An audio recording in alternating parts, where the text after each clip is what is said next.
We often think procrastination is bad time management, something a better to-do list or productivity technique can fix. Yet, if it works, procrastination wouldn't be such a common problem. Most of us misunderstood the root cause. Procrastination is not an organizational problem. It's not even a discipline problem. It's an emotional problem. Neuroscientific research using fMRI shows that procrastination is linked to greater activity in the limbic system, which governs emotions rather than the prefrontal cortex, which handles planning and decision-making.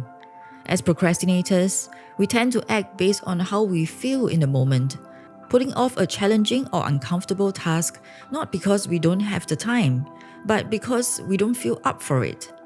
So, procrastination isn't laziness, it's a stress response. We procrastinate to avoid the emotional discomfort tied to certain tasks. Interestingly, a study conducted by Ruhr University in Germany found that procrastinators may have a different brain structure. Researchers discovered that chronic procrastinators tend to have a larger amygdala, the part of the brain responsible for emotions and fear. This means procrastinators may experience stronger emotional reactions to tasks, making them more likely to avoid stressful or unpleasant work. Additionally, they have weaker connections between the amygdala and the dorsal anterior cingulate cortex, a region involved in decision-making and self-control. This reduced connectivity makes it harder for procrastinators to regulate their emotions and shift into action, leading to avoidance. Think about the last time you procrastinated. What did you choose to do instead? Was it something easier or perhaps comforting? Maybe you launched a game or watched your favorite show, or even tidy up your desk. What we are really doing is self-soothing. Our survival instinct is wired to avoid pain, and most of the time, the task that we are dreading has perceived difficulty to it. And without even starting, just by thinking about the task, we are already feeling the anxiety. And when we are in stressful situations, our emotional resources become depleted, which makes it harder to start or complete tasks. And this is where most of us get it wrong. When trying to tackle procrastination, a lot of us reach for time management tools, apps, to-do lists, or time blocking. But here's the kicker. What we are facing is emotional resistance. And to fix this, we need to learn how to regulate our emotions. Time management strategies focus on organizing time, but they don't help with managing the negative emotions that lead to task avoidance in the first place. The first step is to understand why we want to procrastinate. Take a moment to think about what you're feeling. Perhaps keep a journal of your emotions whenever you feel the urge to procrastinate. This could help to identify your emotional trigger. Next, remember Manson's law of avoidance. The more something threatens your identity, the more you will avoid it. Maybe you see yourself as someone who is creative, and you're not getting any groundbreaking ideas. Maybe you pride yourself as highly competent, and this project is so big that if you fail, everyone will realize that you're not as brilliant as you claim to be. Or maybe you're an introvert, and public speaking is just not something introverts do.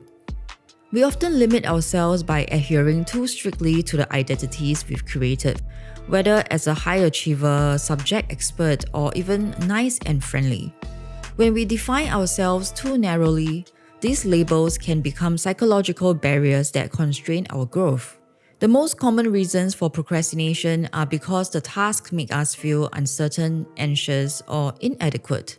These feelings usually stem from our fear of failures. And at the heart of it, is our struggle with perfectionism. Studies have found that people with high level of perfectionism are more likely to experience emotional distress, leading to recurring decision paralysis and avoidance behaviors such as procrastination. This results in a vicious cycle as avoiding tasks inevitably causes shame and frustration as things fall behind and expectations are missed.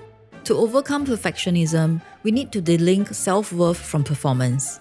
One of my biggest realizations is that perfectionism is the antithesis of growth. To believe that something can be perfect means that there is a definitive end to improvement. Another form of procrastination is the collector's fallacy. The tendency to gather information, tools, or resources for a task without ever actually starting it.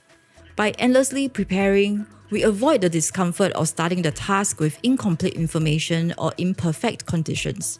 However, this constant gathering phase can become a trap, preventing real progress. Beating the collector's fallacy requires mindfulness to keep a macro view on the project. At some point, gathering resources must stop and action must begin. Given all the emotional complexity of procrastination, addressing it requires more than just time management hacks.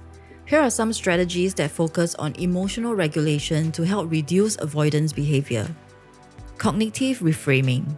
Reframing perfectionist or catastrophic thinking is crucial in addressing the emotional root of procrastination. Instead of focusing on the fear of failure, shift to a mindset that values progress over perfection.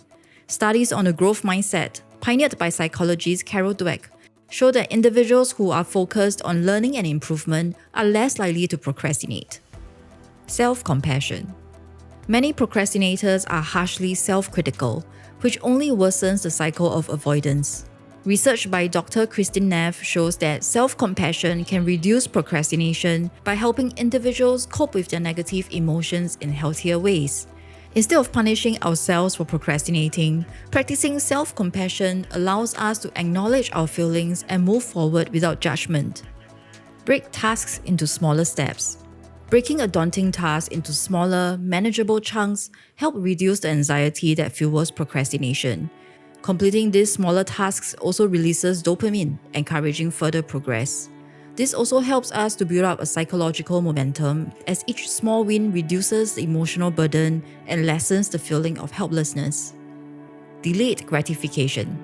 Building the ability to tolerate discomfort for future rewards helps reduce the emotional impulse to procrastinate.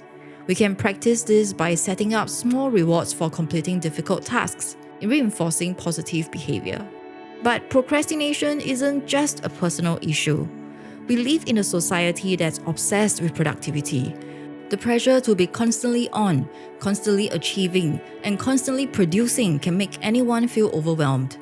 Sociologist Zygmunt Bauman's idea of liquid modernity posits that in today's fast-paced world, we are always expected to keep up. But the demands are so high that we can't always meet them, so we procrastinate as a way to cope. Additionally, society tends to tie personal value to productivity. When we procrastinate, we often feel guilt or shame for not living up to societal standards of efficiency. This amplifies the emotional discomfort, creating a cycle of avoidance, guilt, and self-criticism. Procrastination isn't about poor time management. It's about how we handle our emotions.